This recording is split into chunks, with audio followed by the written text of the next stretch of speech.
manifestations se sont succédées en moins de 2 jours au Burundi après l'annonce de la candidature de l'actuel chef d'État Pierre Nkurunziza pour la course au fauteuil présidentiel de juin prochain. Une désignation qui divise toute la communauté internationale. À Bujumbura, comme sur tout l'ensemble du territoire burundais, la tension ne décroît plus.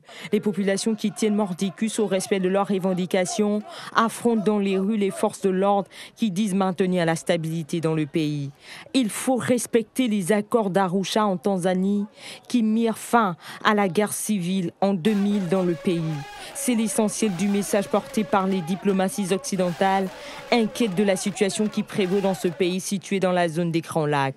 Entre arrestation de militants de droits de l'homme, fermeture de radios privées et perte en vies humaines, ce spectacle désastreux angoisse la communauté internationale.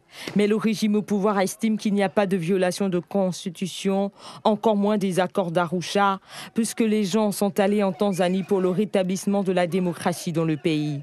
Ce rétablissement de la démocratie a eu lieu en 2010, quand l'actuel président a été élu au suffrage universel direct. C'était son premier mandat, et s'il se représente en 2015, ce sera un second mandat, selon la Constitution, considérée par le régime au pouvoir.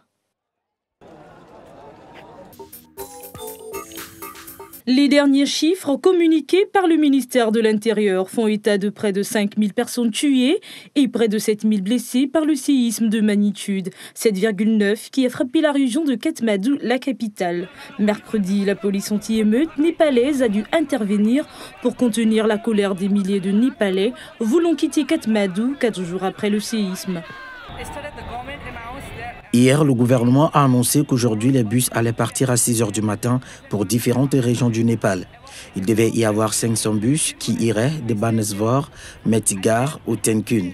Je suis venu à 3 h du matin, j'ai fait la queue pendant 4 heures sans rien et maintenant, le gouvernement dit qu'il n'y a pas de bus. Donc c'est pour ça que les gens sont en colère. Les maladies vont se répandre, pas vrai? Parce qu'il y a beaucoup de morts dans les maisons et hier, il a plu. Donc les corps vont se décomposer.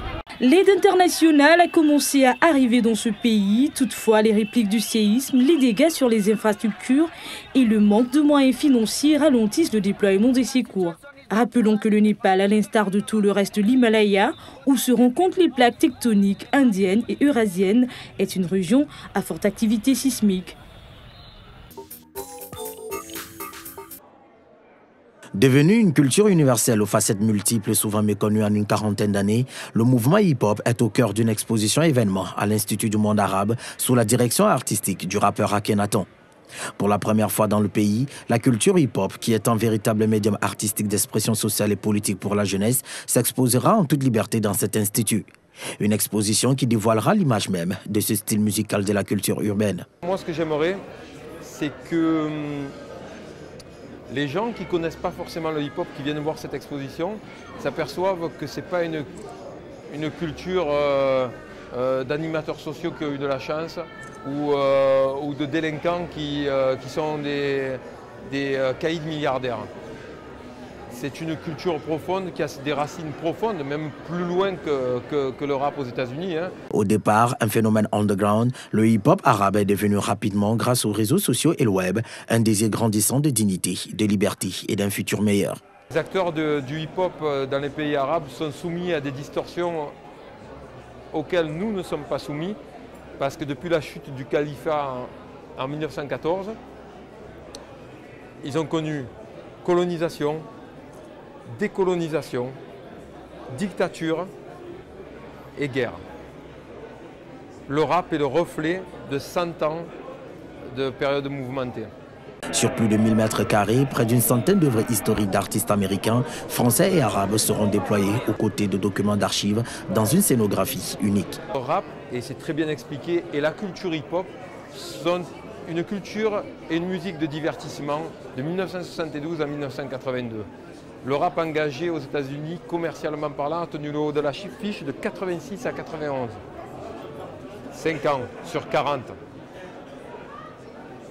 Dans une démarche de transversalité historique, géographique et artistique, des œuvres inédites de graffeurs tels que John Won, Evol, Jewon, Minwon et Hassan Halwani seront créées à cette occasion.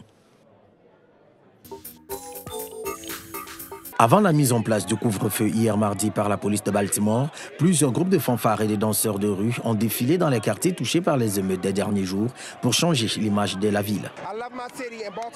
J'aime ma ville. Baltimore est un endroit positif, peu importe ce que les informations en disent. J'aime Baltimore, mais entendez-moi bien, il y a des mauvaises choses qui se passent ici, mais au final, il y en a dans toutes les villes d'Amérique, dans toutes les villes. Et vous savez quoi? On n'entend pas parler de ce qui est bien. Mais je vais tout faire pour que tout le monde l'entende, partout à travers le monde, parce qu'ils vont y croire. Les gens ont peur de venir à Baltimore, mais n'ayez pas peur.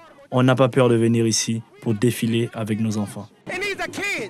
Une rencontre épicée entre les fanfares et les danseurs funk style pour un groove qui ferait peut-être disparaître les horreurs commises dans la ville. La situation s'est tendue à nouveau dans la nuit à l'est de Baltimore où la police est intervenue en tirant du gaz au poivre peu après l'entrée en vigueur mardi d'un couvre-feu pour disperser plusieurs dizaines de manifestants qui ont bravé l'interdiction. Les émeutes ont contrasté avec le calme et la sérénité de la cérémonie des obsèques de Freddie Gray, mort le 25 avril dernier.